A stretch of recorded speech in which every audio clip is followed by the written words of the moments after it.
Гостин ми е Илија Јовановиќ, тој е претседател на Сдруженијето Градиме иднина. Илија, добар ден. Се надевам дека гледачите веќе те знаат од претходните емисии каде што имаш гостувано. Ти си растен во дом, оставен како бебе во Битола. При тоа на 5 годишна возраст во Скопје пренесен. Да, добар ден, ви благодарам на поканата, поздрав до сите слушатели и гледачи.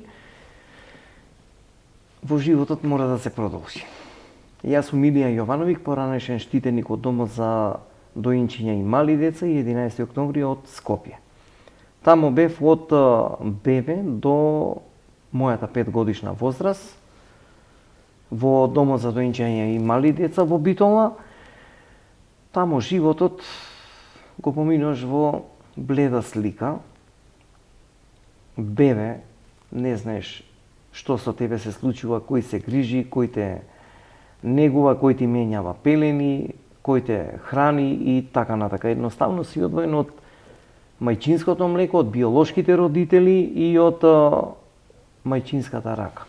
Како јас себе сега што сум родител на 3 деца и многу ми е јасно се во животот што се помина.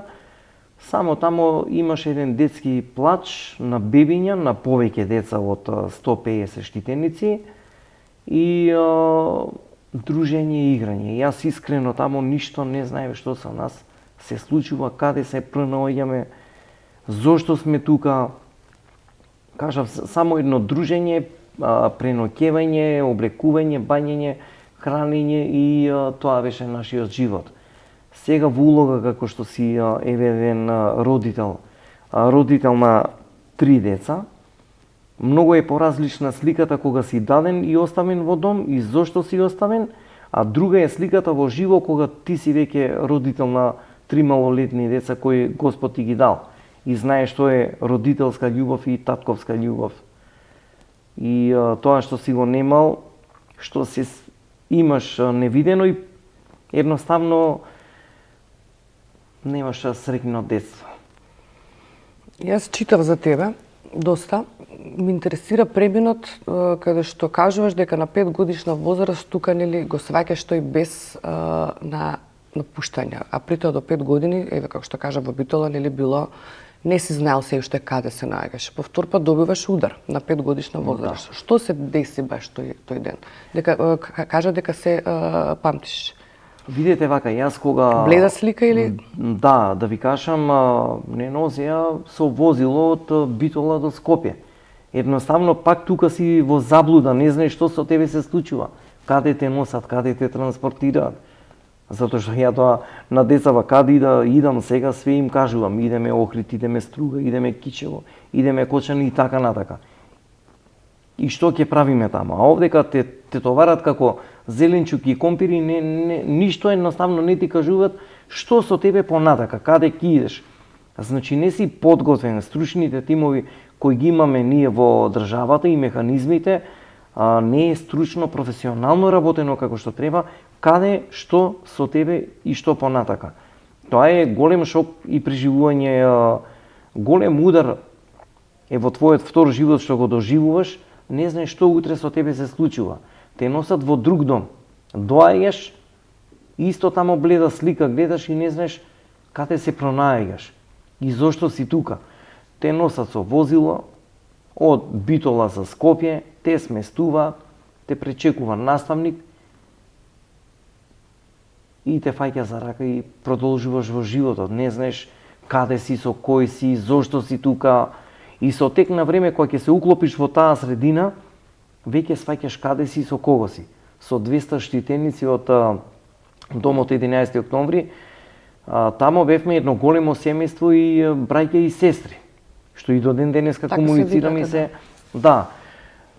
Јас кажав дека тамо бевме 200 штитеници со во една група имаше 20 наставници, 9 групи бевме од 1 до 9 стан, како што ги викавме, по 20 вработени.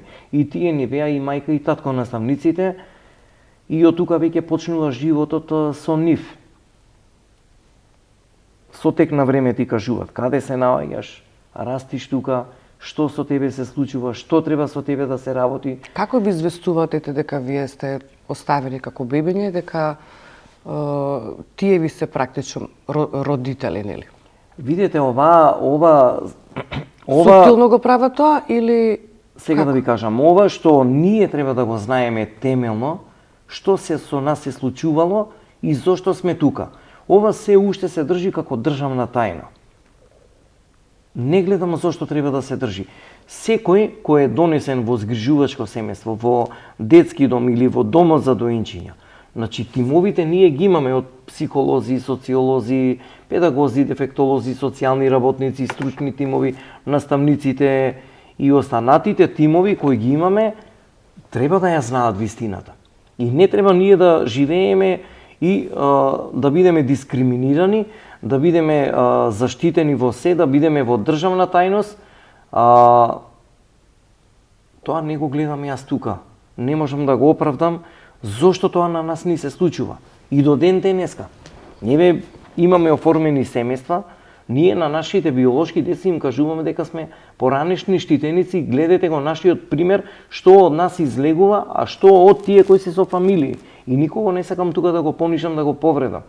Значи, јас ќе го барам и не се откажувам и апелирам до власта, до сите функционери, до сите министри, дали се минати сегашни, ние треба да ја знаеме вистината.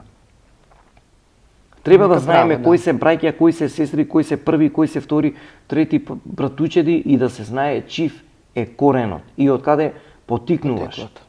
Потеклото, затоа што ние ако во заблуда ја чуваме оваа ситуација, во незнаење на биолошките родители, издвојување на браќа, сестри, полубраќа, полусестри и така натака, работата е измешана.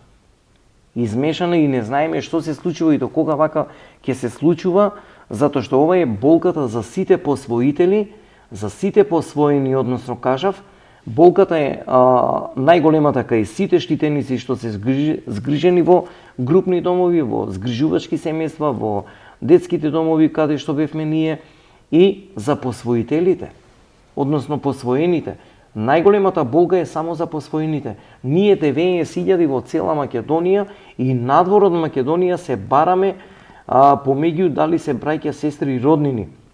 Затоа што јас во моето истражување, како што кажував, браќа и сестри кои биле разделени, во едно време од еден период во нивниот живот се запознаваат.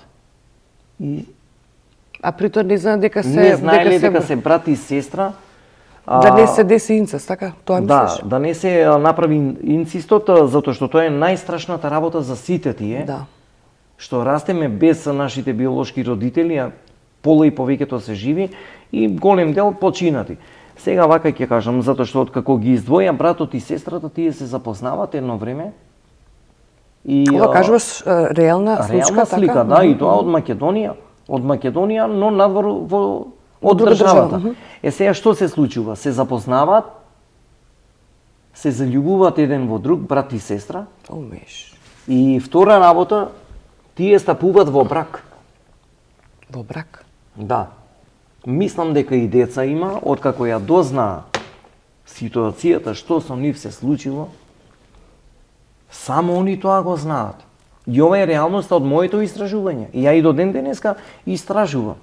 Многу работи ги истражувам и ги истражувам затоа што мене ме боли за сопствените деца, ме боли за тие што се посвоени, иако еве голем дел не верувате, Илија нема ништо да направи, Илија вака, Илија така, Илија ова. Ако ние сите застанеме на правиот пат, да се бориме за нашите права, да го струшиме членот 123, верувајте дека ние ќе ја постигнеме целта, затоа што во многу земји и во градот, односно во Република Србија, секој кој е посвоен и секој кој е згрижен има право да ги отвори главните книги кои му се вистинските биолошки родители. Затоа што децата кога се посвојуваат и кога се даваат еден период во тие семејства, кога се пред да се посвојува детето, целиот идентитет му се менјава на детето. Детето има свој матичен број, има година на раѓање, има месец, има дата. И тој идентитет не треба да се бриши комплетно, не треба да се менува. Јас апелирам и ги обвинувам и ги осудувам сите посвоители. Немојте да ни го чепкате тоа што е наше. Ако сакате да посвоите дете од дом или од згрижувачко семејство или во групните домови, идентитетот кој е даден како за сите наши граѓани кои го имат и моите деца, треба да остане. И се прашувам каде ќе ви оди вашата душа. И еве еден апел ќе дадам до сите посвоители. Тоа што е наше не го чепкајте. Ќе ви се врати како бумеранг после 20 или 15 години. Самите главата во зид ќе ја удирате и ќе се каете еден ден. Зошто, еве ќе прашам едно прашање до сите посвоители, зошто ги кинете и ги палите сите доверливи документи за да не го знаеме нашиот идентитет кој е и коренот? Зошто ја криете целата вистина додека детето е посвоено и додека е цел живот со вас? Одговорете ми на прашањата, јас не ви се плашам, но нас не боли вистината која не ја знаеме. Моите биолошки деца и со бруката целата вистина ја знаат. И за мајка ми, и за татко ми, и за полубратот, и роднини кои се уште ги барам, а они бегат од нашата вистина и не треба да се срамат. И треба да се гордеат што имат успешни полубраќа, сестри, први братучеди, второ колено, трето и така натака. Но јас, еве ќе кажам, молат Бога да посвојат деца од домот за доенчиња мали деца, од згрижувачки семејства преку труд и социјала. Престанете да ги купувате со мито и корупција, престанете мито да давате, престанете во комисијата за членовите да им давате да ги подкупувате, за да побрзо се заврши процесот. Тоа не го признавам и ќе го докажам со факти. И сакам ова мафија да престане во посвојувањето, на легален начин да се дополни измени законот и транспарентно да се добиваат. Затоа што тоа долги години го кажуваат истражувањата мои и самите посвоители го кажуваат дека дел од вработените во службите им бараат мито. Од поголема сума. По колку бара, што мислиш? Од едно член од комисија барало од 1000 евра 5 па и еден стан да се купува за да се заврши целата работа. Каде на нив таа душата ќе им оди? Детето се дава од Бога, се препродава. И ќе видиш. доаѓа на овој свет да некој го продави и да прават бизнис. Друга работа. Биолошките деца кои се посвоени, сите имат вистински биолошки родители. Има дел и кои се починати од причини. И треба експертите, стручњаците, од стручните тимови, од медицински лица, од психолози, педагози и дефектолози кои ја пратев ситуацијата и што пратев многу емисии, што пратев многу портали, детето треба да ја дознае вистината во 6-та или 7-та година кога е посвоено. Тоа го потврдуваат стручните тимови. Јас не го измислувам. И е најлогички, е најреално, најотворено. Поблаго во таа во 6-та према 7-та ќе прими таа вест. Допред да дојде во најтешкиот пубертет. Затоа што децата од 12, веќе 13 влегуваат во детскиот пубертет. Ние кога треба да ја дознаеме? Цел живот ќе ја криеме, кажете го, затворена Пандорината кутија. Да.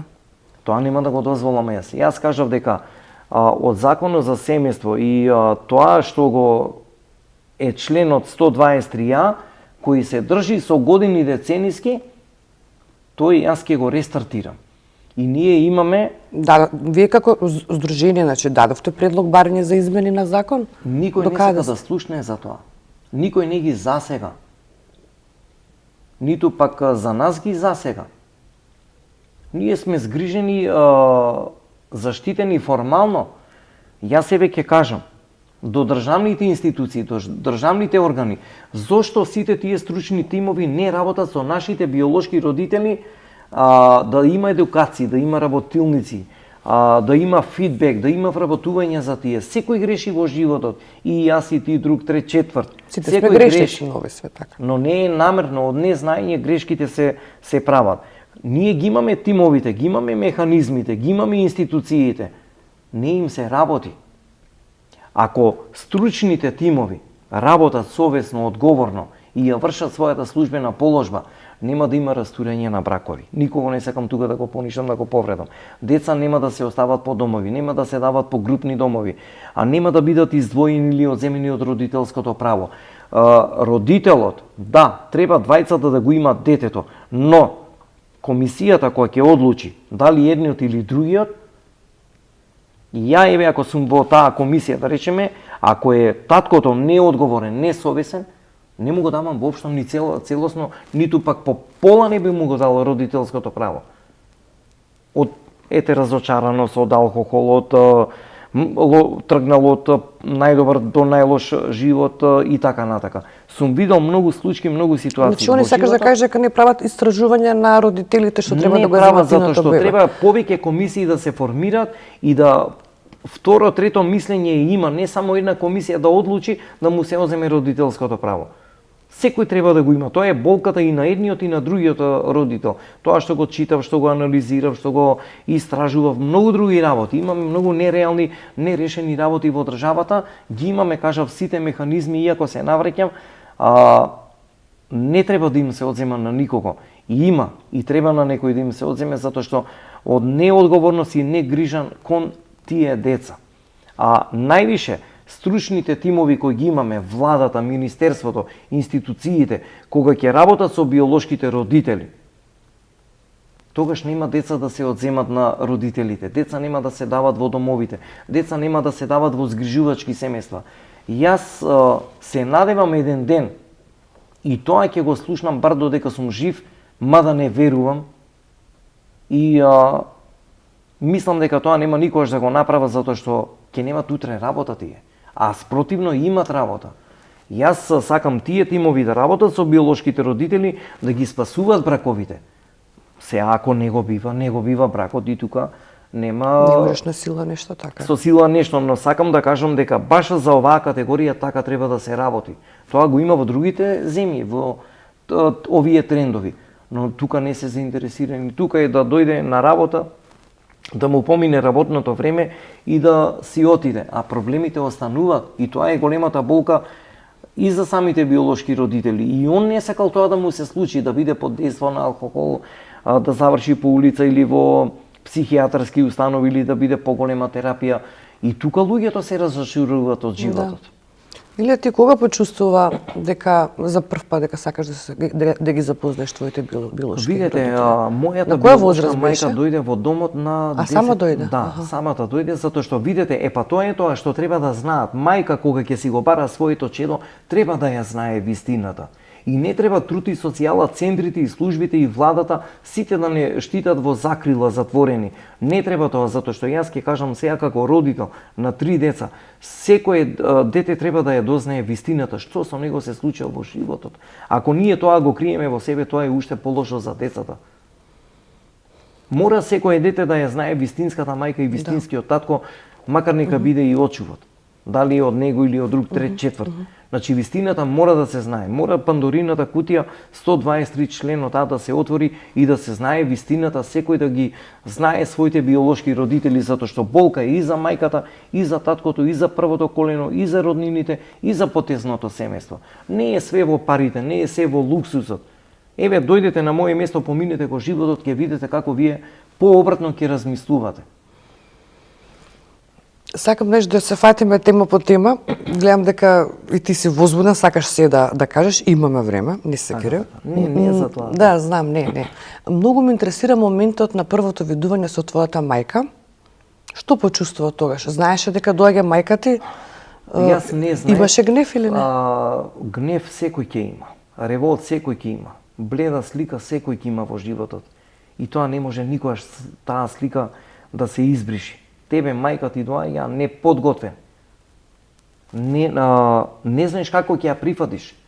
А при тоа знаеше дека си оставен, така? Да, знаев отпослем, но неподготвени ние во сите работи ние не сме подготвени и до ден денеска не се подготвени децата кои се во групните домови, во згрижувачките семејства, во СОС селото и така натака. Но јас тоа ќе го разработам и нема да го оставам ова вака. Да не остане незавршена работата.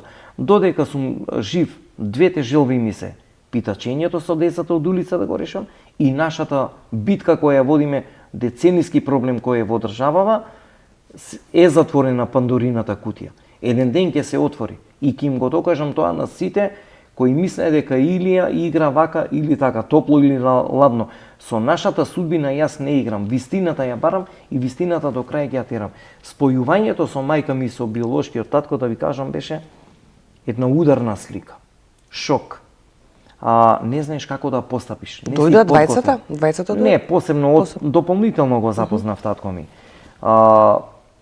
Сега се починати. Сега вака ќе ви кажам, мајка ми кога дојде тамо некај 10-12 години, ми вика тоа е мајка ти. Ти си едноставно мртов ладен. Дете од 10 години што знае да размисли? Допрва се гради, допрва се развива и ти си тамо ни на небо, ни на земја. Нема кој да ти каже од кај си, што си, како си, дека ти е биолошка мајка. Едноставно социјалниот центар, социјалната служба воопшто не ги интересираше за тоа.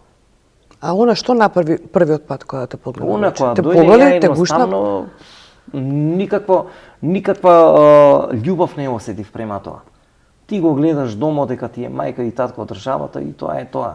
Ја губиш таа емоција, ја губиш таа зближеност кој си ја немал никогаш. А реакцијата нејзина каква беше? Реакцијата... Бараше да или да те преврне, да? Она бараше, ама ти кога бегаш и кога се тргаш на страна, тоа е тоа неподготвеноста, го имаш ти, да речеме, ги имаш стручните тимови кои не работат со родителите, она е тоа што треба да се покопат сите коцки. Кога ќе работат стручните тимови, кога она ќе биде подготвена од страната на службите и кога ќе бидеш ти од овдека, ќе се поклопат коцките и позближена ќе биде ситуацијата, затоа што ја гледам мене децата кога ќе ме прегрнат или ја кога ќе ги гушнам и кога ќе ги бакнам, тоа е за мене се преродуваш. Колку временски ви траеше таа средба? Тој ден? Па да ви кажам, Кратко? некако кратка беше и се повлеков, јас едноставно немаше и она си отиде така. После те бараше повторно да се Повторно ме бараше, еден период идев јас кај незе, ама не ја чувствував сила. таа блиската зближеност како мајка и син, едноставно ја ги гледав другарките во малото убитоло кога иде, видете, биолошките родители имат право доколку се посредени, поситуирани, имаат право од страната на државата да те земат за летниот или зимскиот одмор, еден период да живееш кај нив. И треба такви адаптации да се имат и оние работилници, со присуство на стручните тимови да ја следат состојбата и на биолошките родители, и на мајката, и на ова, без разлика дали се разделени или не, за да има фидбек, да има одговор за детето да се прифати. Кога тие работилници ќе се имат, кога ќе се следат сите тие ситуации, верувајте дека ќе има фидбек и ефекти. И јас сакам сите биолошки родители да ги имат своите деца кај нивните прегратки. Таму им е местото на сите деца. Еве, иако ние сме биле згрижени во домот за доенчиња мали деца, Битола 11, згрижувачки семејства, домовите, сега групните кои ги направија, не е тоа да се отвара. Треба комплет постепено да се затворат тие групни домови, да не постојат и биолошките родители да ги имат своите деца во нивните прегратки и да ја чувствуваат таа родителска топлина, грижа и љубов, и верувате, подруга слика ќе биде. За жал се зголемува бројката, се повеќе и повеќе деца да се остават. Не е решението тоа во државата. Во државата која ќе се работи честно, совесно, одговорно, домаќински и транспарентно, за доброто на семејството, за доброто на бракот и да го почитуваат законот за стапување на бракот и семејството, кој ќе направа таа програмата, верувате дека тоа нема да се случи. За жал во Република Македонија ние имаме повеќето благи тазе стапување на бракот и по некое време или утре дента одма поднесуваат разводи. Има многу причини, сум и за тоа и не сум за тоа, кога нешто не иде, не иде. И јас сум имал периоди во бракот да имало и кавги и караници, поминаа 17 години и јас си викам до ден денеска, вратата е отворена. Без секој се може, без секој се може. Без секого се може во животот. Јас тоа што го поминав, да го поминат ли децата, викам. И кога ќе посветиш внимание, кога ќе го кажеш тоа, ќе го подразмисли, нема друг избор. Така. Нема ни зошто да ги оставаме. Јас на некого кефо да му го правам, на комшиите, на изградената кариера што ја направи, ви да речат, еве вака, све до крај во животот мора да се издржи. маката на све ќе те натера и мора да издржиш. Помина и ќе поминат и еве ги децава се израснаа. Кажи ми, во домовите има да ве двојат овие ми се миленичиња, овие не. Има кланови таму или Видете, не? тоа го немало многу Ретко, малце и малку. ретко го имало, затоа што ние, знаете што, ние во 11 октомври бевме 200 штитеници. Во еден кревет по тројца, четворица сме спиеле, ама сме биле едно семејство, имало во бивша Југославија многу подобри наставници имаше, многу подобар кадар. И тоа кадар со дипломи, со тоа, да речеме, образование, наставници кои ја сакале таа работа, дури 3 наставнички беа и штитенички на домот и станаа воспитувачки во самиот дом. Она е тоа ја што барам дека сегашниве младинци кои го завршија факултетот, што се борев и издействува во времето на Никола, кога се борев да донесат многу закони, да се дополнат и изменат комплетно целосно законски да бидеме заштитени, мене ми беше мотото да тие штитеници откако ќе го завршат педагогија, психологија, правен факултет, да тие да се вработуваат во самите домови за да има здрави темели излезени од тие штитеници. Наместо да имаме со проституција, самоубиства кои ги имавме на 20 штитеници, одземање на својот сопствен живот, од разочарувањето на животот, од негрижата на државата. Значи некој мораше од негде да почне за да се движат и подобрат работите. Да, свеста да се развие малку повеќе. Ме интересира дента на... Знаеме дека таму нели научи да готвиш и ред други работи, значи ти си сега ултра all inclusive, потоа што гледав сликаш ми брагаше, значи ти си баш сезнај конак. И Па и така ми вика. баш вистина, да. И Да. многу добро готвиш, многу добри пици правиш. Каде работиш сега? Каде ги изработуваш тие пиците? Јас ги работев во овие приватни Па после сакам да те пицерии. прашам за дента на 18 години или кога морате да го напуштите веќе тој Видете, дом. јас додека ние во тој дом имавме и 4 оброци, доручек, ужинка, ручек, вечера, ужинка. Ние си имавме менза доле. И да речеме сите си имавме активности. Самите воспитувачи и самиот дом добро е што тоа во нас го воведо. Ние таму бевме едно семејство и со нашите наставници, со нивните фамилии во еден период и наставниците живеа во самите домови за да се чувствуваме како едно големо семејство. Она е таа слика ја сега што ја промовирам. Бог да ги прости некои одредени наставници кои не се на овој светот, стварно направија вистински луѓе од нас.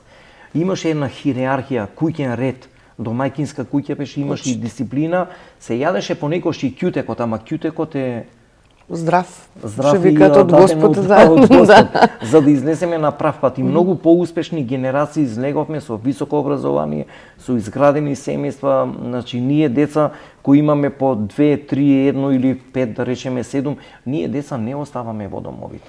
А за запишување на средно, пример, они ви кажува кој каде ќе иде или како Тоа е истиот голем проблем, што немавме ние животна желба каде ти сакаш да се запишеш. Еве мене видете, јас од 10 години почнав во домот све да работам.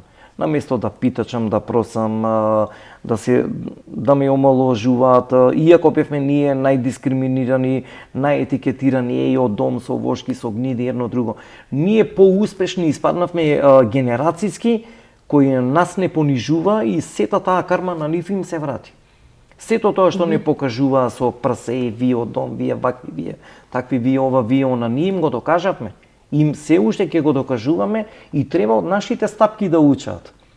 Кога, иако немавме ние биолошки родители со нас, иако ја немавме мајчинската љубов, они кои ја имат, не љубомориме, не завидуваме, ама сакам да кажам дека поуспешни, поголеми борци, јас многу ги знам, кои завршија од највисоки, паднаа на најниско ниво и завршија по лоши патишта до бездомни лица.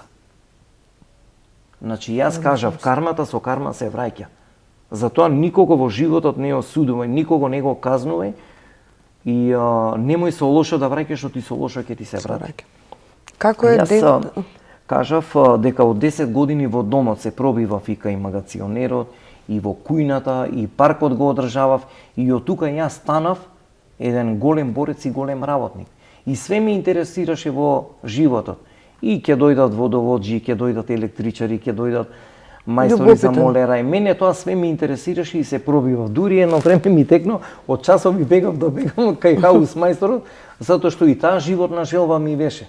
Све да чепкам, да фаќам, да рчкам и еве цел живот сум само со тоа. И се нешто ново ми интересира и се Значи нешто жената е гледам. срекна што ти има. Си има и хаус мајстор, си има водовоđија, си има готвач се. Па да, Маца јас да се нашалиме. Да. Ама и ги тоа е има вистината. сите, уствари. и реалноста е таа. Вие денеска да викнете мајстора од 2-2,5 Да, денара. така е. Ќе ве кошта денеска како што ги нема и мајсторите во државата, сите се избегнати, ама јас видете кога ќе работиш и државна и плюс приватно и се согласувам она што го кажува едно време министрите дека треба да се работи. Ние сите работиме затоа што ние не можеме све од државата да чекаме.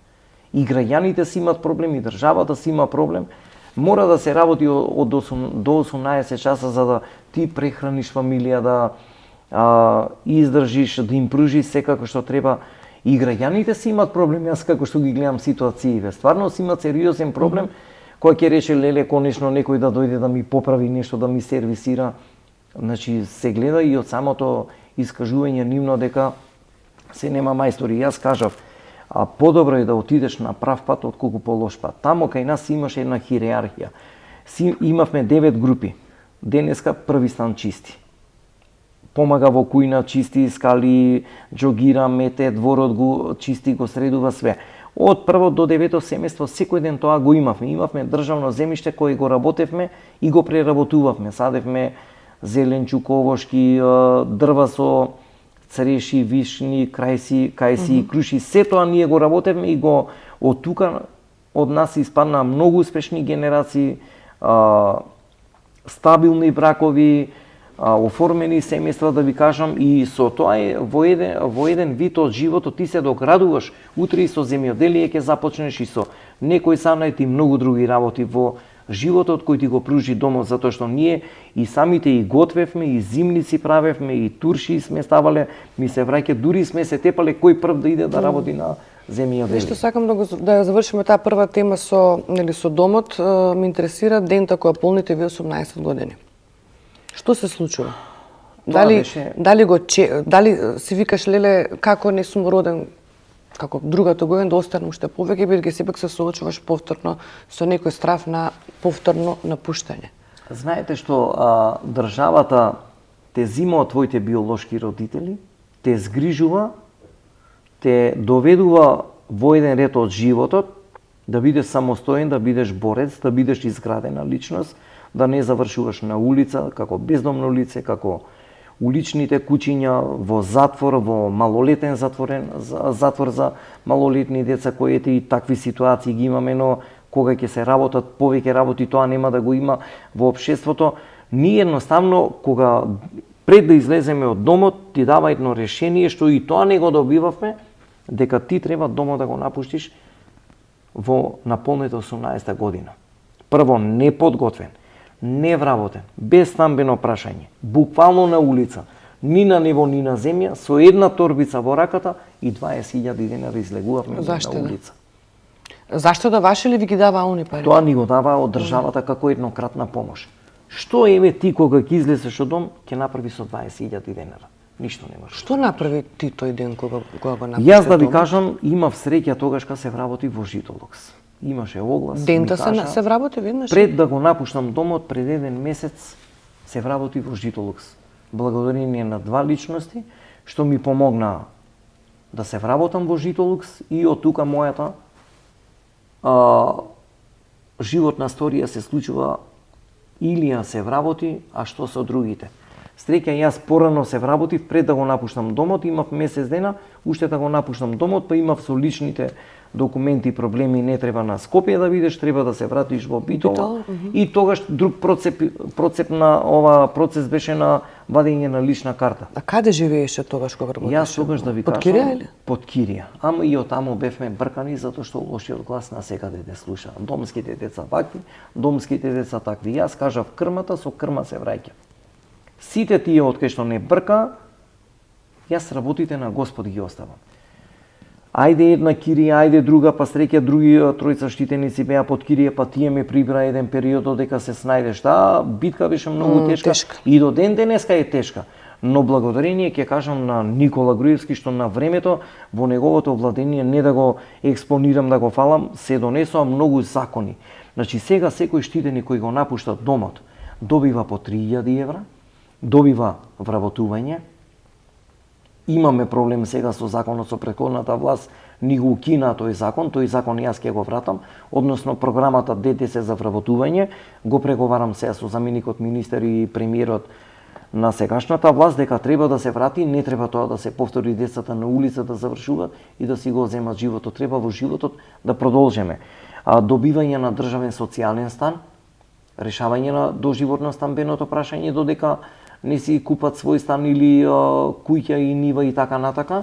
Тука сме заштитени и продолжување со високото и средното образование. Тие 4 клучки ги решив, од тие 4 само 2 не ги скрати претходната власт, кој беше Мила и Јованка. Тука се борев и се издействував, не попушта и така остана, но сега се надевам со оваа власт дека благите мерки ќе ги вратиме не само децата, односно младите и младинците. Тука да спаѓаат сите социјални ранливи категории да се вработуваат не само во државни институции, и во јавни претпријатија, и во општини, и во приватни компании, за да има транспарентно вработување и да се решават на сите проблеми, и на бездомни лица, да си идат со нив на обука, самохрани мајки, мајки од семејно насилство и така натака. Сите опфаќања јас ги советувам и им давам идеи, визии, планови, проекти, како се треба владата и социјала да го решат проблемот, за да ние немаме проблеми во општеството, не да им ја даваме социјалната помош, него дајте им вработување да си ја ловат самите риба, затоа што кога граѓаните сите се во редовен работен однос и кога се способни, можат самите рибата да ја ловат, така да можат и од овие, затоа што тие не се ниту хендикепирани, ниту инвалиди и така натака. Никого не сакам да осудувам, никого не сакам да казнам, ги будам сите институции, сите граѓани и ги замолувам да не ги сожалувате, оставете ги самите да се борат во животот. Колку повеќе ги сожалуваме, колку повеќе им пружиме помош, тие остануваат се непасивни за вработување. Да, и за тоа ќе и позборувам баш. Сакам сега да почнем први со твоето здружение, колку што знам трае 30 години. Па, така? Да, од прилика тука. Прво беше вака, градиме иднина, прво беше иднина. Се Добро. оформи во 2003 година. Покојниот Александра Симевски, директорот кој беше на Житолук, што ме вработи и што ми помогна уште неколку личности, премногу им благодарам. Он ни беше главен покровител и му кажав, директоре, викам, слушате, викам, ќе мора од негде да почнам, викам. Треба да се оформи издружение, викам.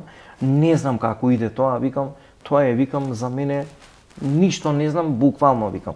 Дали може, викам, да ни помогнете да се формира, да се отвори. Ми даде адвокат, ајде се основа здружението. И јас, кога се вработи во Житолук, сега не беше логички јас да се вработам, а овие остануваат на улица. Тука ми даде една Господ сила и храброст да се борам за нашите права во државата. И јас поминав во сите тие искушенија, најтежок период и најтежок живот, да се бори за повеќе кои треба да се решаваат проблемите, и благодарение ете тоа сега се изборивме и се издействувавме да ете се решат нашите проблеми. Поминав, кажав, низ тешки искушенија, ги издржав сите тие сопки и предрасуди, тоа ме направи голема и храбра личност, што ете се изборив и сега имаме сите подобро утро и побезбеден живот. Сега не е оној основниот, да го имаш идеалниот, но битно го имаш основниот живот за живењето се. Сакам да позборуваме за оние деца, сега што нели спомнати пред малку, за што питачат нели на улица. Јас сум искрена, реална, јас пари не им давам. Јас пари не. Истото тоа ти што сакаш, нели, да ги бутнеш во подобра иднина, им кажам, боле работи. Они се научени колку заработуваат, по 50 евра до 100 евра, така? Од 50 значи, до 100 евра. Таа мафија, каде што јас сум гледала дека од комби скачат по десетина деца, вакво деца мали. До каде тоа? Така ќе ви кажам, градиме иднина беше претходно за деца без родители, сега е за маргинализирани групи и највише затоа што нашиот проблем веќе се реши и јас одлучив да не застанам со мојата хумана мисија. продолжив и го преименував името и називот на организацијата, Градим иднина го направивме дека треба нешто да се гради во ова држава. И тоа ми беше мотото и со некого се консултиравме како да биде името. Градим иднина прерасна од иднина во Градим иднина, кажав дека за деца без родители, сега ги опфаќаме сите социјални семејства. Мене и членство и ми треба и не ми треба. Мене битно ми е во организацијата секојдневните проблеми да ги решаваме на семејствата. Сме имале семејства кои им нудиме се и пак остануваат неодговорни кон општеството. Но работата на организацијата јас ја сменив. Во изминатите години све им пружевме, се им правевме, се им обезбедувавме. Од хуманитарни акции, од набавка на храна, на продукти, школски прибори и овон. Кога видов едно време дека не се движат нешто работите, а ти се окозуваш од работа 24/7, работиш, ги носиш многу одговорности и одговара за својата положба, што можеш и у затвор да завршиш, за не работење на претседателската функција, кој ќе види за кого заблудот трчаш. Престанав многу активности да ги организирам во храна, во едно друго, реков сега само вработување, викам. Тоа е лекот и спасот за сите, викам. Кога јас можам повеќе дејности да ги работам, можат и тие да ги работат. И се работоспособни. Ајде да е, донеси ми медицинска потврда да видам ти дали си работоспособен. Кој ќе ја видам ја комисијата 4, 5 или 15 луѓе се потпишале, тоа е веќе друго. Не е проблем, ќе ти се помогне. И престанавме многу работи. Сега се фокусираме само на питачењето и на некои одредени активности да се направат и да се подобрат. Кога ќе се срушите таа мафија, ме интересира? Видете, таа мафија може многу брзо да се сруши. Градиме идни на Скопје го истражуваше цели 35 години ја ова и дури кога не бев председател, што ова викам се случува во државава. Питачење. Ова го има во целиот свет. Не го има само во Македонија, но го има во целиот свет, ама со уреден ред и дисциплина. Тамо се почитуваат закони, не смеат да има питачи, не смее да има такви ситуации на самите булевари, на самите раскрсници, на самите молови, пред хотели, пред ресторани, пицери, сендвичари, молови, банки, маркети и на секаде каде што ги има, не можеш нигде да ги застанеш, но државата одма реагира, полицијата одма реагира, јавното обвинителство како што го истражува, службите одма реагираат и веднашка се сместуваат. Овде ние имаме систем, ама не е разработен системот. Во Република Македонија имаме ние 20.000 кои не се секојдневно на школска клупа и во детска градинка. Од тука почнува проблемот. Во Република Македонија имаме 88 општини кои самите градоначалници се должни во нивната програма да ги вметнат овие категории, социјални и питачите. И самата општина треба да го решава проблемот на секој питач и на секој семејство.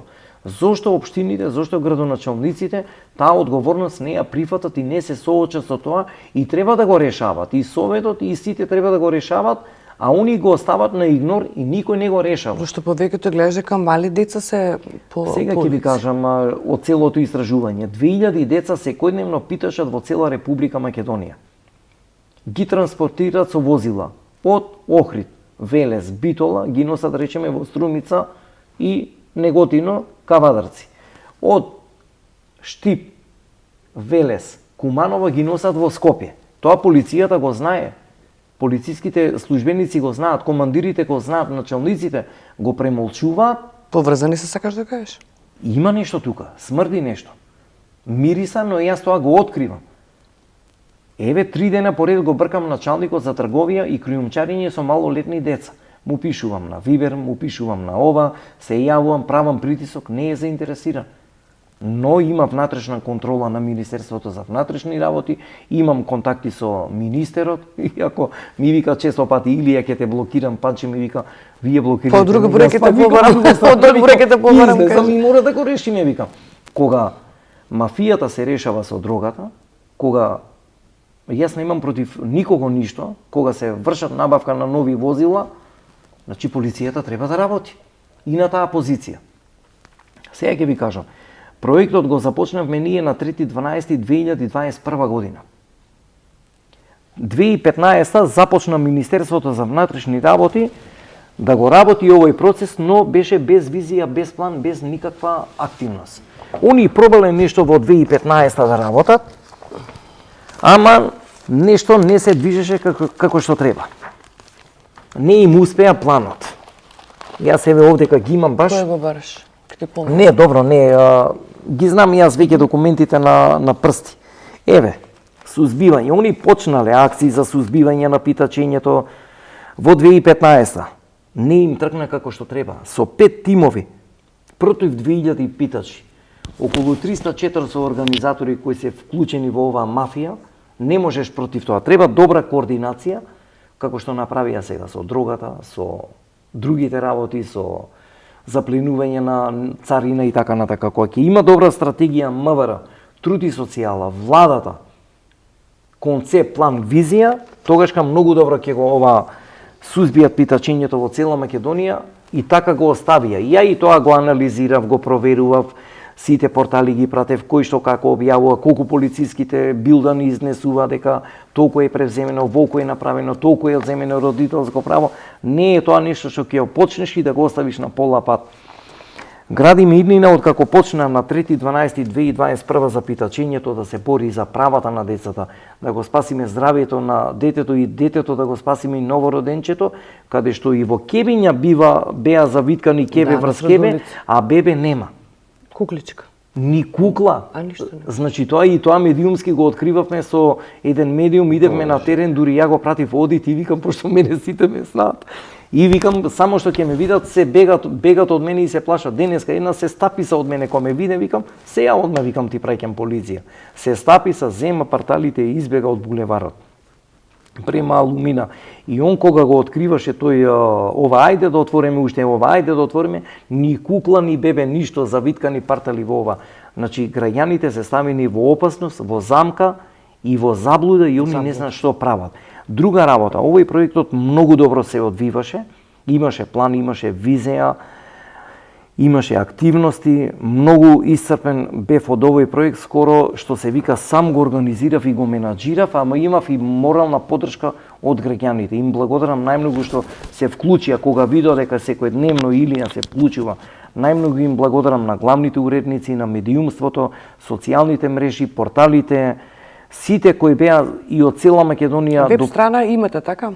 Уште немаме, затоа што видете, мене... На Facebook тие групи постојат? Групата ја имаме, градиме иднина. Посебно сега да правиме веб страна, треба спонзор да најдеме, луѓето, па чекај, па немаме време. Ајде, може ке се јави после некој кој ќе гледа емисија. Мене знаете што, мене веќе сите во јавноста ме знаат. Знаат дека сум искрен, реален и сум грешел во работата моја од неискуство, незнање, сум се извинувал и се извинувам, сега припазувам од сите тие работи што се сум ги видел во животот.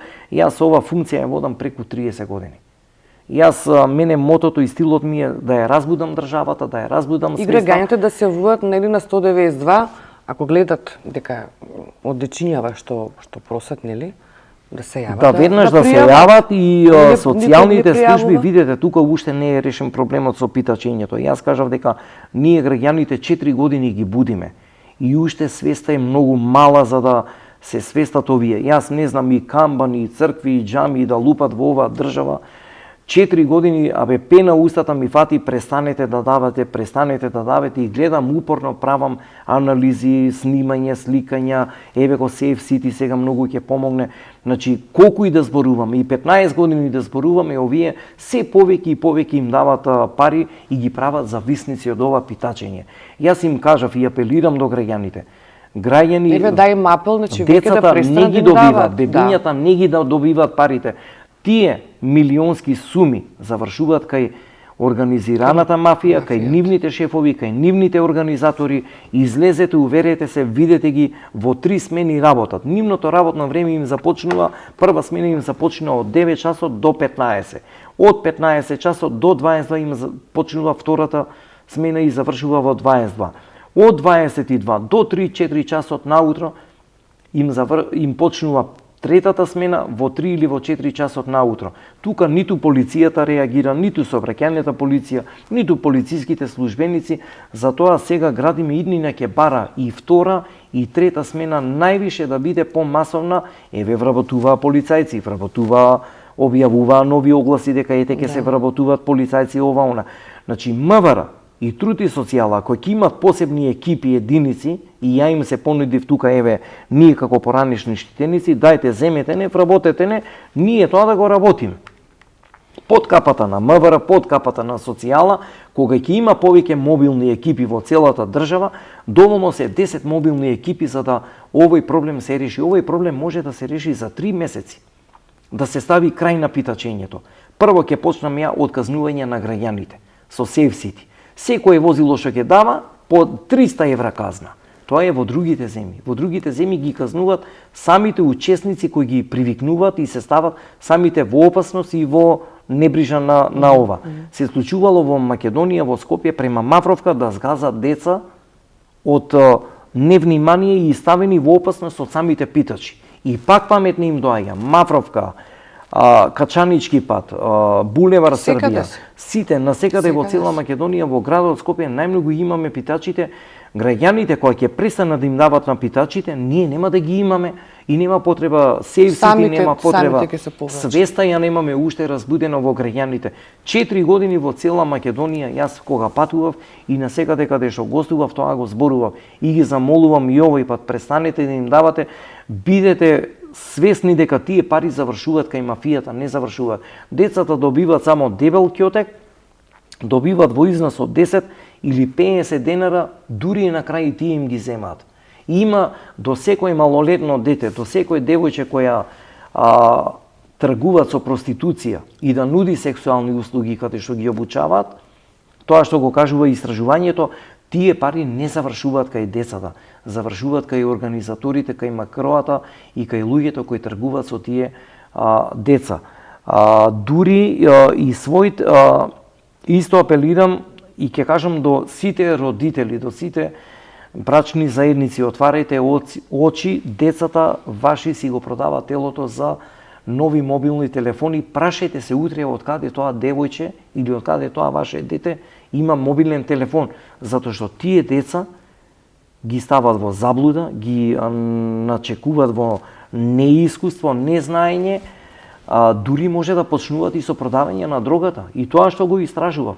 Многу е достапно, бога ми се. Во сите школи се изјаснија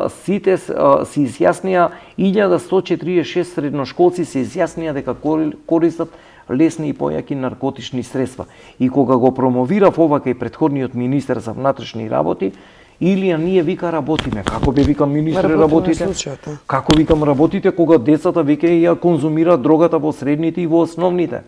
Дајте, викам, превземете нешто како држава, како институција, како полиција и така натака, викам, преку урини, преку лекарски испитувања да се направи. Апел давав до родителите, носете ги децата на гинеколошки прегледи, носете ги на лабораториски испитувања. Се навремено да ја откриете, немајте верба во никого. Детето мора да го знаете како функционира 24 часа. Они отпосле се освестуваат, леле, зошто на време не реагирав.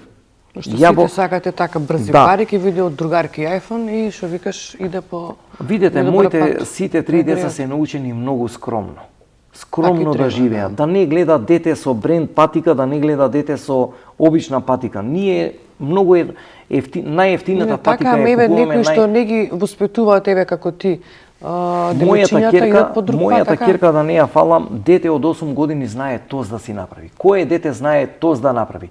Кој дете знае крем да си намачка? Кој дете знае да си направи сендвич за во училиште? Кој дете знае? И родителите се криви, така се им даваме. Колку повеќе се работи со ова. И горд сум што сите 3 деца ги научивме борбени да живеат. Јас децата ги учам од 8 годишна возраст све да работат и да прифатат. И викам само златен занает е веќе во општеството да учиш и да бидеш своје јас, да си бидеш со свој бизнис, со свој занает и ти да бидеш утре одлучуваш на твојот живот. А питачењето ќе го кажам. Ова е децениски проблем и во Република Македонија, во Србија, во многу други земји. Во многу други земји овој проблем е решен. Има глоба казни, негде се дава како лиценци за питачи, па тоа го укинува, дури и дебели казни ова. Дури и богаташи се преправале од премногу милионски суми што спиеле на пари. Се преправале да бидат питачи што не знаат веќе од парата каде идат, се преправале како питачи плюс питачи, а и тоа истражување го направив. Значи во светот све има. Кога граѓаните нема да го подржува тоа, кога ќе престанат да дават, нас не ни треба полиција, не ни треба служби. Ние самите граѓани овој деценијски проблем си го направиме да го имаме и сега е најтешко да го искорениме. Криви се и ги обвинувам институциите зошто ова на време во изминатите претходни функционери кои и до ден денеска самите се криви зошто не реагирале на ова. Кога сите градоначалници, кога сите механизми, кога сите институции, сите служби ќе бидат будни и ќе го следат овој процес, ќе се решише многу поблаго и побрзо. Овој проект може да се сруши од наеднаш. Проблемот е што никој не ги засега. Еве мене сега последниве 4 месеци полицијата многу ме разочара. Полицијата нигдека не е активна на терен. Имаме ние акцијски план кој треба да работи на терен Министерството за внатрешни работи. Ова на хартија мене многу не ми значи. Хартијата може све да каже дека излегле на терен. Хартијата не е резултат. Резултатот е кој ќе ги нема питачите, а записникот и дописот ние да го градиме и не можеме многу лесно да го направиме. Па тоа може утре он да се Друга работа, јас само можам да се заблагодарам најмногу на претходниот јавен обвинител Скопски. Најмногу он ми помогна и ни застана по патот да го разбудиме цело јавно обвинителство, дури и републичкото јавно обвинителство Гаврил. Јас не гледам политика, не гледам ова. Ја ги пратам сите политичари колку работат, што работат и каде има резултати. 2024-2025 полицијата многу добро работеше. 26-та дупка е работата за 4 месеци, мене целата работа ми пропадна во вода. И сега еве граѓани ми се јавуваат, граѓани пишуваат Илија постојано има питачи, постојано има физички напаѓање, ги има на булеварите, ги има на раскрсниците. Ја викам дајте граѓани, престанете да давате. Еве имаме полиција, имаме возила, имаме механизми, имаме специјални единици. Ако сакат Министерството и сите тројца министри, премиерот да го решат овој проблем, можат за 24 часа да го решат. Кога може за дрогата, кога може за убиства, кога може за излезени од државава што ги барат со потерници, можат и ова да го решат. Ова е горлив проблем. Ја не знам, полиција, држава моги да се плаши на мафија. Еве јас од никого кажав не се плашам и ќе се борам за правата на децата. Јас не се борам за титули, за награди, за некои проекти. Ние имаме фирми, јас на фирмите им викам не ми донирате пари. Сакам да ми купиш ти мене канцелариски материјал, плати ми фактура за кажи го поштенските услуги за јас да ја доставам таа цела комплетна информација. Тоа што го пратам, праќаме дописи до општини, до полициски станици, незадоволството па ги пријавуваме сите институции дека несовесно, неодговорно. Значи поштата некој мора да ја плати. Во изминатите години колку можеа толку ни помогна. Сега овој пат молам Бога некој да застане, ми донира канцелариски материјал, ама тој материјал ја што го работам и што сакам да го доставам до сите, и до училишта, до општини, до градоначалници, кажав социјални служби, пошто јас мора со сите нив на годишно ниво 12 месеци да работам за да го уништиме питачењето, да го доведеме во ред. Сега целата работа пропадна во вода. Јас ова битка нема да ја оставам, да пак се зголеми бројката од 2 да станат 3 или 4.000 и да биде бројката секојдневно кој питачат и да не бидат на школска клупа и градинката, да се зголеми бројката на 25.000. Тоа нема да го дозволам, затоа што во комуникација сум со сите. Многу ме радува општина Куманово веќе го решава проблемот со сузбивањето, Струга веќе претходниот градоначалник го решаваше, дури ги депортира. Ние како организација се обраќаме вака до институциите. Им кажуваме мапирани локации, каде ги има, што треба да се направи и кога да постапат. Дури и нас треба да не известат. Затоа што ние направивме исто меѓусекторски протокол во државава кој беше чуван преку 30 години за питачењето. Еве го меѓусекторскиот протокол, овој беше чуван во ФИОКа 30 години. И јас успеав и направив секоја институција да има програма, план активности што треба за детето од улицата постапи и како треба да се направи. Ова е делот на Министерството за здравство. Баравме да се задржат децата питачи, се додека не се излечат, да се згрижат одма во згрижувачко семејство или во дом, да почне адаптација, работење со родителите, но не веднаш да им се дава на биолошките родители. Се случувало биолошките родители кои се на децата питачи и инструкторите, нивните шефови и организираната мафија ги обучавале како да ги вадат инфузиите и веднаш да продолжат повторно на питачење од клиника да избега во булевари и да питачи, каде што ги чекат доле со возила. Сите стручни тимови од Министерството за внатрешни работи, полициски инспектори за малолетни деца, две невладини организации, бевме деца од улица што ги згрижуваат, башка нашата организација која беше иницијатор, адвокатски тим беше, ЦСР Скопје беа, повеќе служби беа, од Министерството за правда мислам дека беа или не беа за да се евидентират во матичната книга, дека не треба да бидат со други броеви, пошто нивниот проблем никаков не беше решен на питачите и уште не е решен. Немат никаква документација од изводи, од државјанства, дека со други броеви се воделе. Нека се водат, ама да се издава, да ја знаеме бројката која е и колку ги има на овој свет. Друга работа беа од Министерството за здравство, од Министерството за образование. Секоја институција си има своја задача која треба. Кога овој протокол институциите Агнеса ќе го работат, ние овој проблем нема да го имаме. Овој протокол беше доставен до сите општини, до сите институции, помина во парламент, помина сегдека, е усвоен, изгласан и споделен, никој не го почитува. Само вака е ставено во фојока, јас кажав тоа што е направено, нема да го оставам на хартија. Ќе притискам, ќе досеќам, се додека не се решават проблемите. Кога почна Куманово состанок за превенција и сузбивање на питачењето, јас сум во постојана комуникација со Максим. Ова го поздравувам и ова треба сите да го прават. Како Струга што ги депортираше претходниот градоначалник и така натака.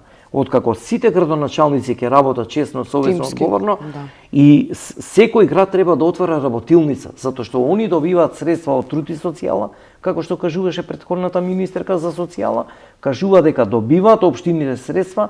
Каде и да тие, мене не ме интересира тоа. Јас барам да бидат згрижени, да бидат вдомени, да бидат со нив работилници да си има, да бидат во школската клупа, детска градинка и детето да биде прифатени во општеството. Без разлика, ние, како што кажува законот и Уставот на Република Македонија, не треба да ги гледаме по боја и по кожа и не смееме да ги дискриминираме, да ги селектираме овие категории. И тие се од крв и од месо и ние сме. Но многу е жално и лјадници немаме статистичка бројка колку во Македонија се на улица под ведро небо од ромската популација и зошто нивниот проблем никош не се засега.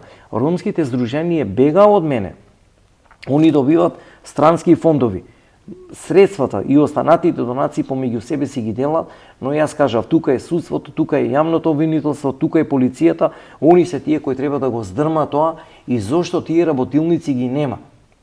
Зошто нивните секојдневни човечки судбини не се решаваат. Јас кажав дека на децата, на бебињата, малолетните девојчиња не им е местото по изнајмени станови кај што ги рентат и ги продават и ги нудат за сексуални услуги и на децата не им е местото да бидат под ведро ни на небо, ни на земја, на минусните температури под 10, 15 и 20 и на летните 40, 50, 55 температури, затоа што овие деца на 2000 деца и на овие 18 и 700 и 20 нека биде бројката вкупна, на нив им е секојдневно здравието во ризик. Нив не им е решен здравствениот процес. Тие деца не се носени на лекарски прегледи, ниту на очен, ниту на забар, ниту на буквално за нивното детско право го немат и они не знаат што е нивно детско право. Јас барам на многу родители да им се одземе родителското право, на одредени луѓе да им се даде да се работи со нив, но со критериуми, со услови, со поволности, кога ќе се грижа за децата, тогаш може да се затоа што до ден денеска децата се користат само за криумчарење, трговија, продавање на органи, затоа многу не се знае колку ги има, што со нив се случува, каде ги има и така натака. Башка да не ги зборувам оние исчезнувањата деца, повозрасни лица, па како завршуваат и зошто така завршуваат. Дури мене ме плашат многу работи, јас иако имам, ја реков, не се плашам, само се плашам. Еве од киднапирање, од продавање на Многу, не знам Сакам што те прашам баш за тоа, бидејќи читав, пак ќе кажам кај тебе, имаш еден пример каде што на мајка од 1980 години одземено бебето во болница, така? Да. И се уште го бара. Видете, Како е тој момент, значи, колку има статистика, знам дека имаш те колку деца на тој начин се одземат Јас ја болниците, а имам. при тоа нели било кажано дека има здраво машко дете.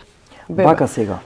Јас еве ќе ви кажам. Прво од моја гледна точка гледам кога правев истражување, многу длабоко правев истражување, дури си имам направено јас видео снимки со сите семејства.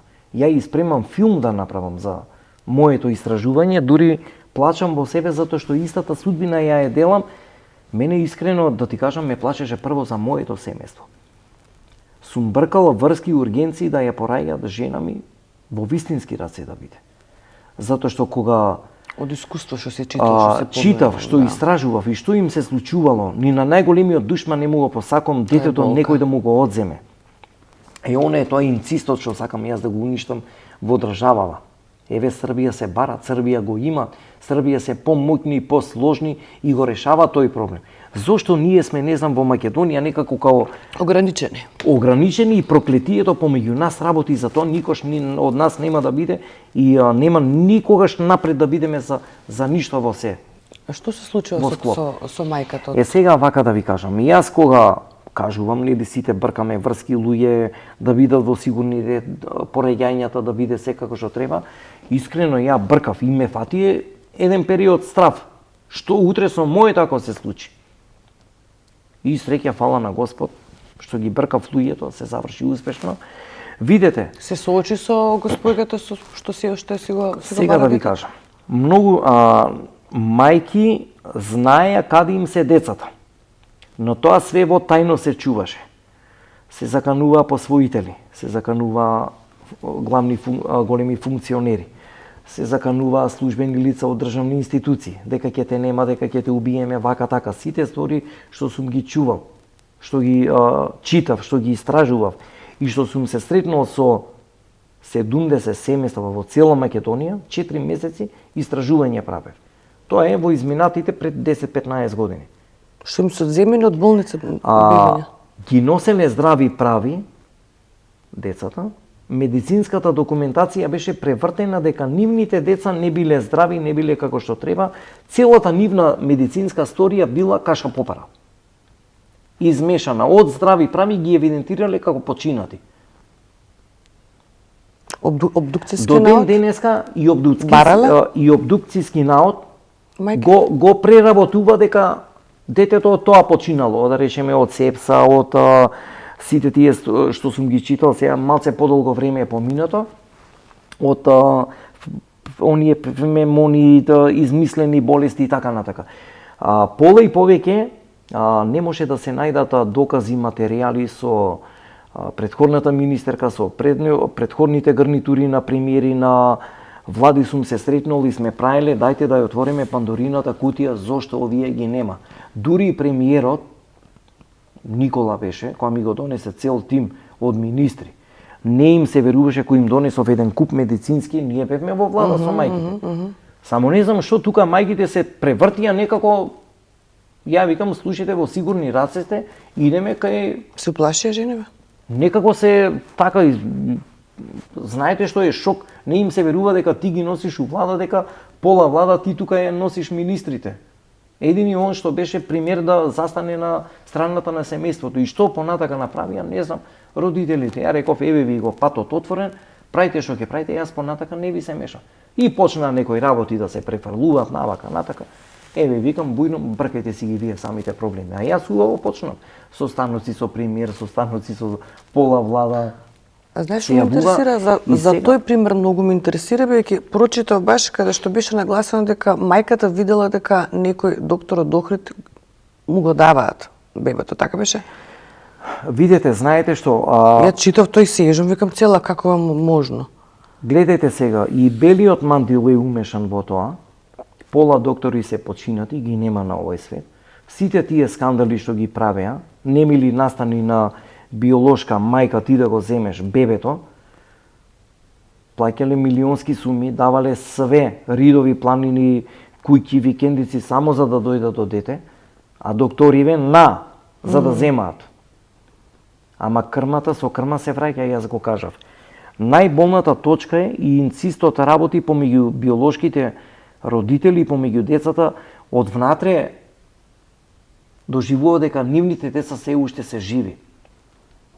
И се живи и се на овој свет, но не знаат каде се, не знаат кај кого се, со кого се, во кој град, во која држава, со сменет идентитет, со сменето име, презиме, матичен број. Јас ги осудувам и не ги признавам биолошките родители зошто овој зло чин го правите према посвоените деца. Зошто експертите што кажуваат во 6-та, 7-та година дека треба со стручни тимови да се каже вистината и да се работи дека тоа дете е посвоено. Зошто бегате од една страна се правите општествена одговорност, хумана личност, сакате да посвоите, на каков начин? Со кое лице вие ги чувате тие посвоени, каде што немам против, мене вистината ме боли. Ме боли реалната слика што не ја кажуваат, што ги купуваат ги купуваат со пари, не со чекање на листа, не со чекање на комисии и така натака, дури се нудат и на комисијата од социјала да дават. На таков начин вие ќе се искажувате пред ова дека сте вие втори родители и апелирам да им ја кажете на сите целата вистина, кога се посвоени, кои се нивни биолошки родители, не ги уништувате документите, не ги кинете, не ги палите во огини. Зошто не се соочувате со вистината? Затоа што на тоа дете вие ќе му направите поголем инциски проблем, каде што тие деца треба да родат здрави и прави деца. Еве семејството, братот и сестрата што биле издвоени од Велес. Нека ми одговори и здравството, и социјала, и државата, зошто тие биле издвоени, стапиле во брак и кој е сега крив за тоа? Не може никој да снесе одговорност. Ова со брат и сестра е чуден пример, ова што го кажа реално. Јас истражував родители, 90.000, јас кажав она што го комунициравме што. Да, имаш примери некои што ете се нашла, нели мајка што се го барала синот. Видете, они може да се најдат. Деца. Но може и да не е реална ДНК-та. Што еве јас ке ти дозволам, и едниот и другиот ќе дозволи, а утре тебе те тужа. Еве во Македонија за нашата ДНК не веруваат што ќе ја прават. Идат Србија, идат Грција, идат Бугарија, идат во Америка, идат во Германија, идат на други места. Еве нека се запраша Република Македонија зошто граѓаните посвоените нема доверба во нивното испитување на ДНК-та, да се потврди мајчинското. Зошто се крие во тајна, зошто тука најлошото се случува во државата. Јас кажав дека сите треба вистината да ја знаат. И дајте Пандорината кутија да се отвори, дека секој треба во Република Македонија во нивното полнолетство и додека е посвоено и кога ќе наполни да ги отвори книгите на матичната книга на родени, да не се уништуваат, затоа што тоа се држи во државна тајност. Член 120 архив се таму, нели сите? Да. Документи, дете некој има право да побара таму. Све е во државна тајност, додека не се сруши овој член 123а. Додека не се дополни, не се измени, да помине во владина седница, труд и социјала да го предложи, службите таму не знам како и да тоа баш ке го работам. Додека не помине во собрание, додека не се дополни измени закон, никој не може тоа. Тоа Република Србија веќе го направи и го има право да ги отвори книгите на родени и умрени кога се починати ова. Јас еве ги знам кои се моите биолошки родители. Сакам сите тоа да го знаат. И не треба да губат надеж, но јас ќе кажам еден апел до сите посвоители. Не избрзувајте со тие денки, со тие испитувања. Прво консултирајте се, тој што се изгорил, тој што помино низ сито и решето. Не избрзувајте, не фрлајте пари, не се заглавувајте со се. Затоа што имаме механизми, имаме тука се знае кој што и од каде е. Значи мора да се направи голем, ако не, на крај крајево ќе се собереме сите со протести. Прво ќе идеме на мирен начин, со писмено известување. Ја многу пати праќав дописи и до владата и до ова. Ова прашање го игнорират сите министри, сите премиери. И утре и друга влада да дојде, истото ќе го продолжат. Ние што сме, компири, зеленчук, овоше? Сите ние имаме корен. Оти не дај Боже, еве сега мојве деца може да се запозна со втори, трети братучеди од Битола или од ова да не си го знаат корено. Ние треба да знаеме кој се, што се и од каде се. Крвта не е вода и треба да ја знаат вистината. Ја ги охрабрувам и сакам да ме поддржат. Сите јавно да излеземе на протести пред сегде во сите пред сите релевантни институции да знаеме кој е нашето право. И го имаме према Уставот на Република Македонија, што го кажува секој го има правото да си го знае биолошкиот корен. Дури читав дека од Страсбург Република Македонија треба да ги отвори тефтерите за член 123А, дека ние со тоа го кажува од Советот на Европа, ние како граѓани на Република Македонија тоа треба право да го имаме и дека треба да го искорена тој член. Мене тоа ми е животната желба. Членот 123 посвојувањето да ја знаат вистината и секој треба да ја знае вистината. Кога на 10, на 12, 15 години тука се ствара еден голем револтка и самите посвоени деца. Зошто ова не се кажува на време? Треба да се кажува. И не треба во тајно. Знаете кога посвоените деца дознават? Дознават од школото, дознават од училиштето, основното, средното, градинката, во дискотека ја дознава вистината, помеѓу комшиите еден со друг како не се поднесуваат, ја пренесуваат. Затоа никогаш не ја криете тајната посвоители, затоа што кармата ќе ви се врати еден ден. Јас тоа ви го кажав. И сакам да ми кажеш за оној пример каде што биолошки татко посвојува дете и отпосле гледа дека неговиот син. Тоа многу ме заинтригира кога го видов. Тоа јас го прочитав во Македонија. Не во Македонија, не знам баш во која земја беше, пошто јас сега пак ново истражување ќе правам. Уште по тоа во Весник беше баш. Во Весник го имаше. Па тоа е тоа што како тоа он имал 4-5 деца, посвојува и тоа е негово. Што се случи? Како беше тој пример? Тој примерот требаше пред спремањето требаше да видам. Тоа е не знам во која земја беше, мислам дека детето беше дадено во дом и отпосле тој го посвоил. Некојаш тие знаете како се поврзуваат оние фрлиме мајко на буниште роден со среќа, значи или се криело нешто или видете и тие текстови што ништо се пишува така она формално што ги гледам и што малце подлабоко ги размислам, не сега да се вадам и да ја избегнувам оваа баш имаме ние на социјалните мрежи, пример на Facebook, такви страни каде што можам нели да укуцам да видам за родителите мои тие нели што се бараат.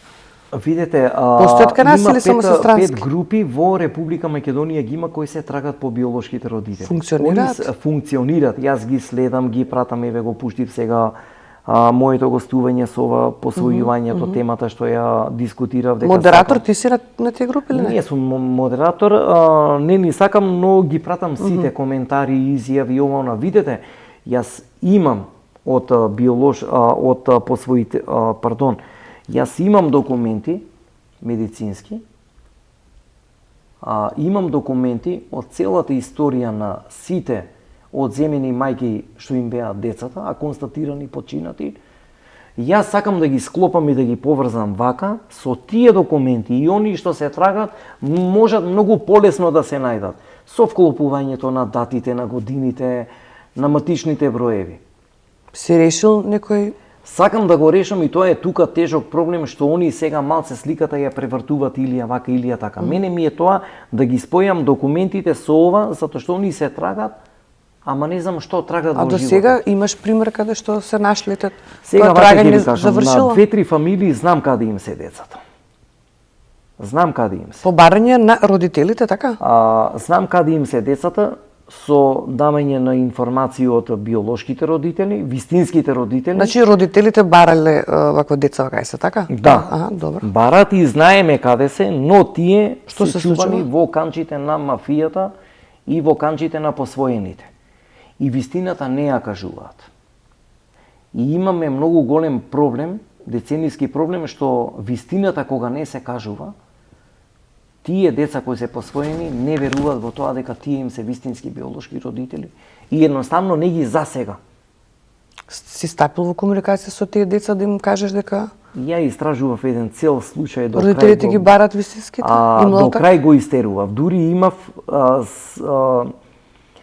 Имав со Божја сила, ми беа сите отворени врати да дојдам точно до ДНК-та на тие, тоа што го истражував, сите врати од Господ ми беа отворени. Среќа сум имал на целото истражување. Дури и по гробишта сум видел, најискрено ќе ви кажам. За да се дознае вистината, не она да копаш него. Си барав нормално како секој граѓанин. Дека ме интересира тоа лице, си имаш право и треба да имаме право да знаеме, затоа што ја имам и полубрат, не се срамам, моите се починати, знам каде се погребани, еве сега си трагам по татко ми и зошто да не сакам. Сакам коренот да си го знам, потеклото и родот на моите деца, затоа што ја имам позади мене семејство и 3 деца. Не дај Боже да се спојат со љубовната врска. И што се деси со ова што... Вака ќе ви кажам. Јас тоа што го истражував е огромна голема мафија. Прво од белиот мантил ќе почнеме, од здравството, од патронажните сестри, од обичните сестри. Сите комплет се вклучени во тој процес на мафијата за продажбата на бебињата. Не може на мајка која била со близнаци родена, двете деца здрави прави, родени, здрави прави, истиот гинеколог ги пораѓа, истиот гинеколог ја следи бременоста на ова, а умеѓу време гинекологот го прави пазарот за продажбата на бебето. Издвоена од братот и сестрата. Да не зборуваме за други икс причини што ги истражував. Што се случува? Голем човек во државата, не е битно во која институција, сега и двајцата се починати. Ама болката е во вистинските биолошки родители, што уште тоа ги боли, ја дознаа вистината, не се споени вака како што треба, не се признава затоа што посвоената живееше строго да не мрдне нигдека. И уште во тајност до ден денеска се чува тоа. Значи, се сретна, остварија контакти и средба, биолошките, кога некој тебе ќе те напумпа одозгоре со негативна енергија, дека не ти се тие, дека ова, дека тоа, и кога ќе видиш дека докторите учествуваат во тоа, мене не ми е јасно кај ќе му иде на душата на тој. Ја би донел закон уопшто да ги нема тие.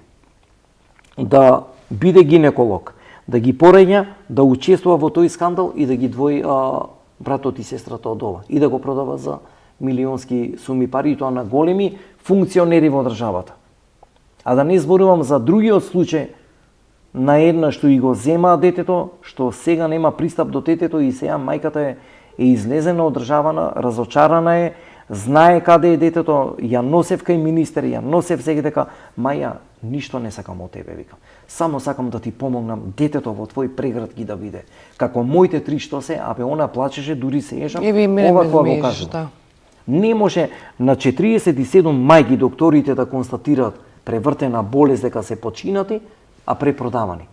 Тоа го има и во Република Србија, во Република Германија, во многу други земји имали, најголемиот скандал го има во Македонија и во Србија. Сега не знам ситуацијата каква е, до сега у последно време гледам, тоа го нема, не е актуелно, но сега актуелната тема е во тие 5 групи, може и повеќе ги има, ги следам, јас ги пратам, до ниедно време не спијам, затоа што не можам ја и со тоа да се помирам, заради моите деца и мојата ситуација и сите тие кои што се барат и се трагаат. Они може све да објавуваат, све да кажуваат, и слики, и документи, све. Значи, јас ке им кажам, тоа све е залудно на сите кои што се посвоени, немам против тоа ништо. Пандорината кутија само треба да се отвори во труд и социјала, во социјалните служби, државниот архив, да застане премиерот како татко на цела Македонија, и кога сите ќе застанат на ова, и треба да ја знаеме целата вистина, и сите кои се во домови, во згрижувачки семејства и во групните домови, секој треба да ја знае вистината, да знаат кои им се биолошките родители, за да го стопираме она инцистот и стапувањето на бракот на брајки и сестри, прво, второ, трето колено и така натака. Ако се уште ова го дозволуваме, голем проблем си ствараме, како со проектот за питачењето, каде што кажав дека дури и 3 деца од питачењето кои дувале, лепило и користеле хероин, марихуана и други непознати седативи кои го кажуваат докторите, се починати од такви 3-годишни деца. Јас кажав, ако функционираат законите, како ние што ги почитуваме, како еве што се додават и изменуваат, верувате дека ние треба да ја знаеме вистината. И ова Пандорина кутија треба да се отвори еднашка за секогаш. Додека сум жив, ако треба и до крај на мојот живот со бастун ги се борам, пред да отидам на тој свет, сакам тој закон да го струшам, како што е струшен во сите земји. Во одредени земји има. Преговарам ја со луѓе, со невладини организации, имат право да ги знаат.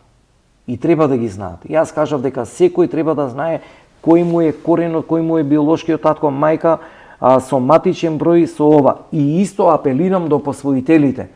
Немојте да им го менувате целиот идентитет.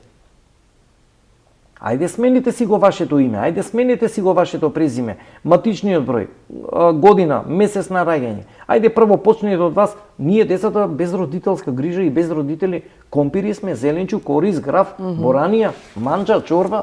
Ајде, почнете од вас па да видите како ќе ве боли. Или почнете од вашето потесно семејство, прво колено, второ, трето и четврто. И апелирам до посвоителите исто, престанете веќе да нудете мито во износ од 1000 до 5, 10, 15, 45.000 евра, станови, викендици, палати, да вие на полесен начин дојдете до посвојувањето. Тоа е голема желба за дете и за тоа поготово пред Господ ќе ви се врати кармата со карма, со кој образ вие такво дете чувате каде што го купувавте со мито и корупција. Дури и ќе кажам вака јас. Не само тоа, јас ќе се обратам до труд и социјала околу посвојувањето, процесот да не биде на 5 години или на 10.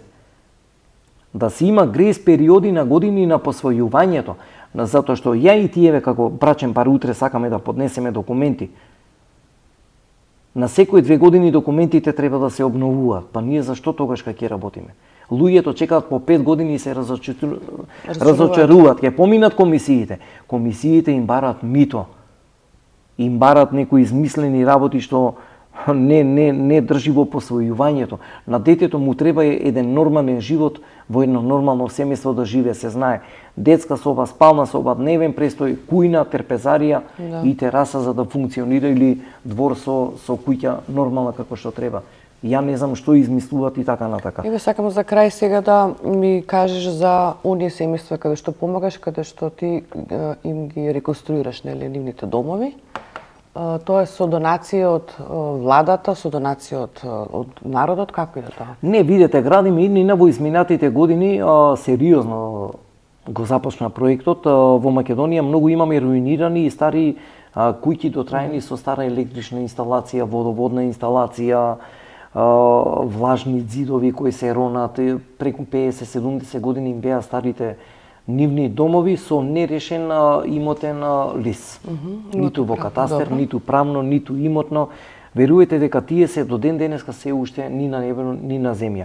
Градиме иднина со помош на граѓаните, со помош на компании, со помош на одредени градоначалници од претходните гарнитури на владите, кои имав добра соработка со градоначалниците, основните училишта, детски градинки и средните. Многу добар тој проектот беше и функционираше, каде што го поддржа и застанаа позади мене. До сега колку куќи имаш? Градиме иднина Скопје направи за изминатите 30 години, 25-30 тука од мојата хуманост, направивме 2 нови куќи, изградивме за најризични критични семејства. Едната куќа се запали во градот Велес, и ми ја направивме за неполни 22 дена. Таа беше куќа направена до карабин. Градиме иднина Скопје и мојата невладина, и моето работење од 24/7 кое го работев посветено и младиот детски живот го имам вложено во хуманоста и невладината. Ние на тој принцип не работиме. Ние работиме од темели, ја рушиме целата куќа, од темели започнуваме до клуч на рака. И јас на таков принцип не работам.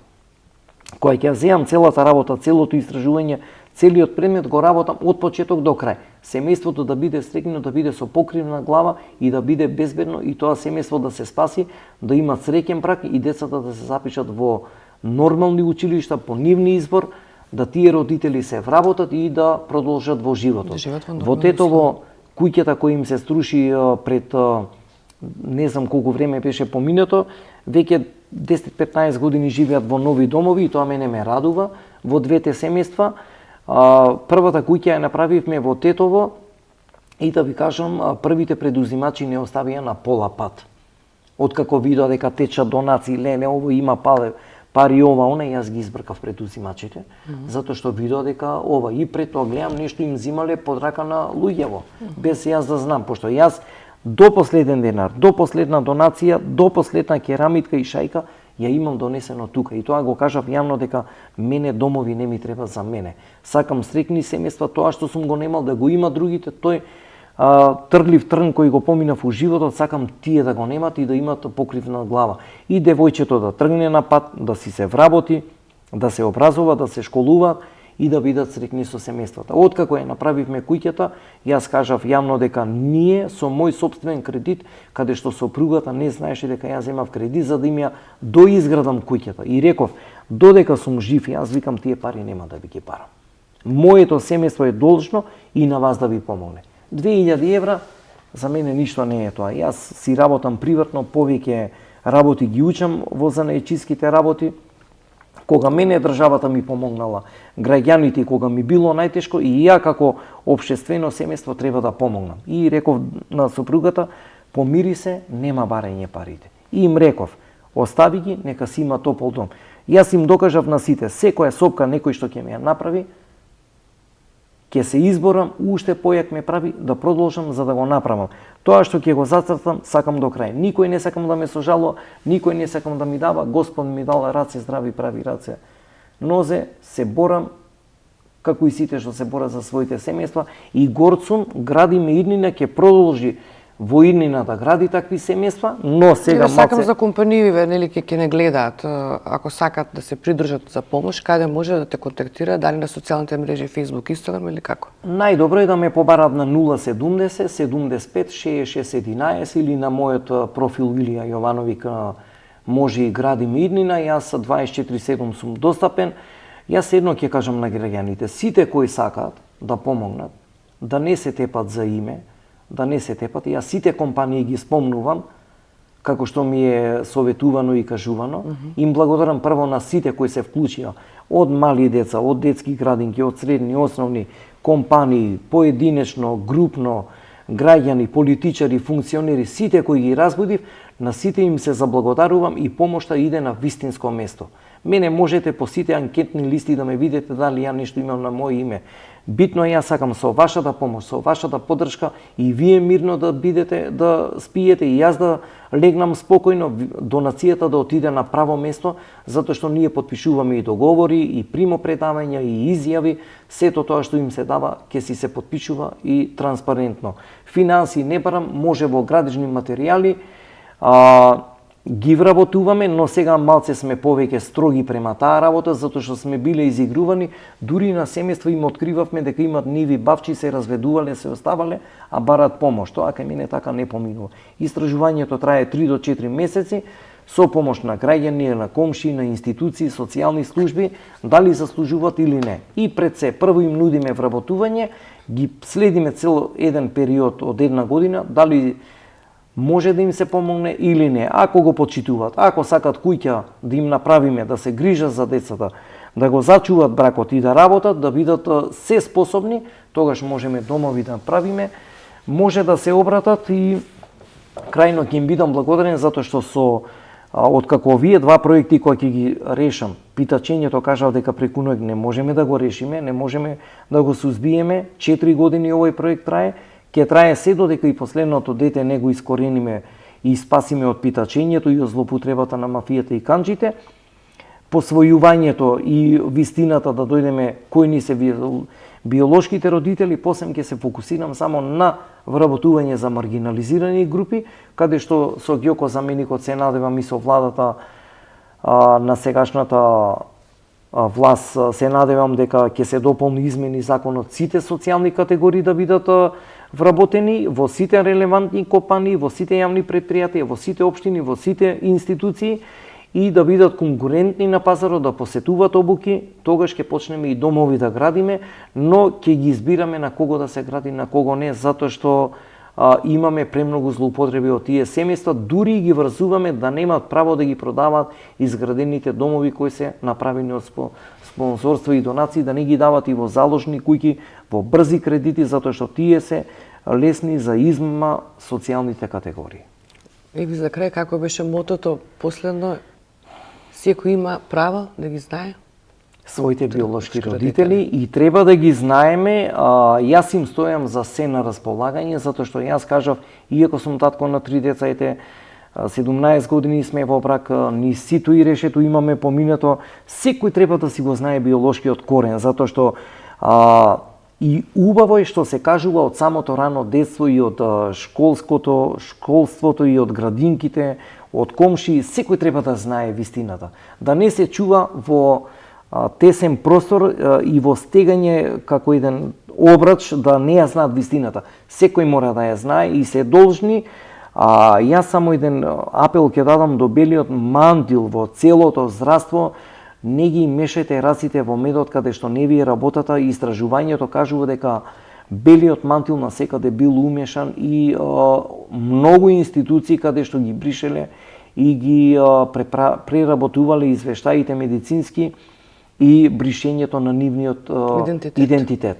Не сме и затоа што еден е Господ и кармата ќе ви се врати, а јас имам исто еден апел до граѓаните, сакајте се, почитувајте се, држете се, да бидеме едни единствени, сплотени, затоа што ова го кажувам од се срце, 35-45 години го гледам со зло, омраза, љубоморство. Дајте таа негативна енергија и сите тамо каде што сте, бидете позитивни, насмејани, колективни, сложни и еден со друг да се држеме, затоа што тоа ни остана, денеска те има, утре те нема. Ова морав да го кажам, затоа што луѓето не знам веќе во што живеат и не можам да ги разберам и затоа многу сум повлечен повеќето веќе во последен период од многу особи, професионално си работиш и тоа е тоа. Илија, ми беше чест, задоволство што ми беше мој гостин.